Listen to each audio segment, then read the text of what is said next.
একটা আজকে আমি রেসিপি করবো, আজকে তোমাদের বড় ভিডিওর জন্য সেই রেসিপিটা দিয়ে দিব ইনশাল্লাহ। কী করবো এরপরে তো তোমাদেরকে এরপরে দেখাবো। চলো দেখে নিই কীভাবে। তো মুসুরির ডালটাকে আমি ভিজে নিয়েছি, ধুয়ে কিছুক্ষণ থাকবে, 15 থেকে 8 ঘন্টা মতো ভিজবে, তারপর রান্না করব। তো আরেকটা মিক্সি বাটিতে আমি নিয়ে নিচ্ছি এটাকে বাটার জন্য পেঁয়াজ আর রসুন। তো চলো কীভাবে রান্না করব, কি করব সব দেখাবো। তো এখন আমি একটু খাবো, তারপরে আমি রান্না করব। তো কালকে যেমন একটু দেরি হয়ে গেছিলো, 11:30 12টা বেজে গেছিলো, খেয়ে দিয়ে তারপর আমি রান্নাটা করবো। তো কিছু করবো না, এই একটা করবো তরকারি আর ভাত।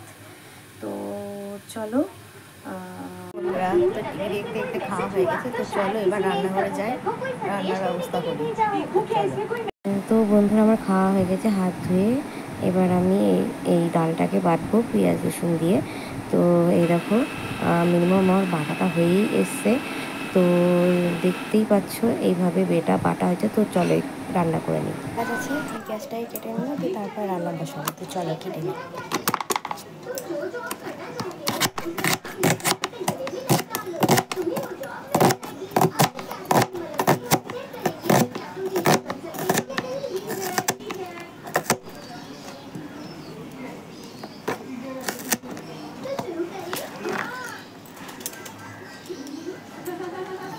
তো বন্ধুরা সব কাটাকুটি হয়ে গেছে, তো এবার বাটবো রসুন আর টমেটো।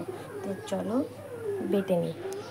তো বন্ধুরা বলেইছি রসুন আর টমেটো দিব, তো তার মধ্যে আধখানা পেঁয়াজের টুকরো দিয়ে দিয়েছি, তো বাটার জন্য বসিয়ে দিয়েছি। তো মিনিমাম আমার বাটা হয়ে গেছে। তো ওই ডাল বাটাটার মধ্যে নুন, হলুদ গুঁড়ো আর পেঁয়াজ দিয়ে দিলাম, আর স্বাদ মতো নুন। তারপরে ওটাকে একটু মেখে তার মধ্যে 2টো ডিম ফাটিয়ে দিলাম। তো বন্ধুরা তো ভালোই লাগবে খেতে, খারাপ লাগবে না। তো চলো কীভাবে মাখবো না মাখবো তোমাদের দেখিয়ে দিব। আমার তো ভালোই লেগেছে, খারাপ লাগেনি। তো এই দেখো 2টো ডিম ফাটিয়ে নিয়েছে, তারপর আমি এইভাবে গুলিয়ে নিলাম। গুলিয়ে নেওয়ার পরে কড়াই গরম করতে বসিয়ে দিচ্ছি,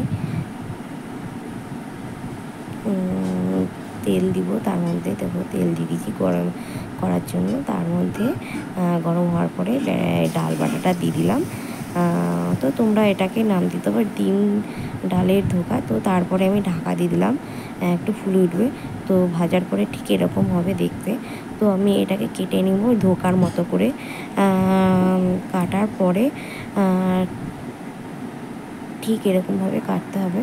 কাটার পরে ঠিক হবে নরম, বুঝতে পারলাম। তো নরম হবে, তো দেখেই দেবো। এই দেখো নরম হয়েছে বেশ। তো ঝোলে দিয়ে একটু ফোটাতে হবে। তো চলো ঝোলটা কীভাবে করি দেখিয়ে দিই। তো আমি এর মধ্যে থেকে একটু খেয়ে নিচ্ছি।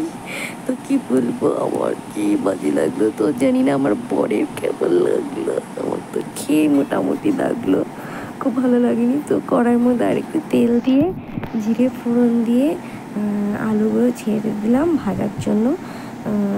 তারপরে আমি হলুদ গুঁড়ো আর নুন দিয়ে একটু নাড়াচাড়া করব। এরকম হলুদ গুঁড়ো আর নুন দিয়ে দিলাম, একটু নাড়াচাড়া করবো ভালো করে নেড়ে যতক্ষণ না একটু ভাজা ভাজা হয়নি। তারপরে আমি এটাকে ঢাকা দিয়ে রেখেছিলাম সিদ্ধ হওয়ার জন্য। তারপরে এই আলুটার মধ্যে আমি পেঁয়াজটাকে দিয়ে দেবো ভাজার জন্য। তারপরে এটার মধ্যে একটু সামান্য নুন দেবো যাতে হয়ে যায়। তারপরে আমি এটা ঢাকা দিয়ে রেখে দিয়েছিলাম যাতে সিদ্ধ হয়ে যায়। তারপরে যাই হোক হয়ে যাওয়ার পরে আমি মশলা দিয়েছিলাম হলুদ গুঁড়ো, জিরের গুঁড়ো, লঙ্কার গুঁড়ো আর সামান্য একটু নুন আর জল দিয়ে নেড়ে ওই বড়াগুলো আমি ছেড়ে দেবো। তো আমি জল দিয়ে ভালো করে একটু নাড়িয়ে নিলাম যাতে একটু হয়, ঝোলটা হয়, মানে তলায় না লেগে যায়। তো আরেকটু জল দিয়ে দিলাম ঝোল করবো বলে। তো বড়াগুলো এবার ছাড়তে লাগবো। তো ভাজতে গিয়ে জানো তো বন্ধুরা একটু লেগে গেছিলো।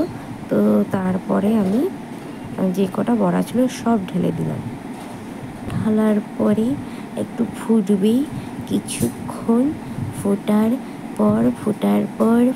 পর গরম মশলা দিয়ে একটু ফুটিয়ে তারপরে আমি নামিয়ে দেব। রান্না হয়ে গেছে, তো দেখতেই পেলাম ফুটলো ঝোলটা। তো আরেকবার দেখিয়ে দিই নামানোর পরে কেমন হয়েছে দেখতে। আমরা ঠিক এরকম করেছি, ঝোল করেছি।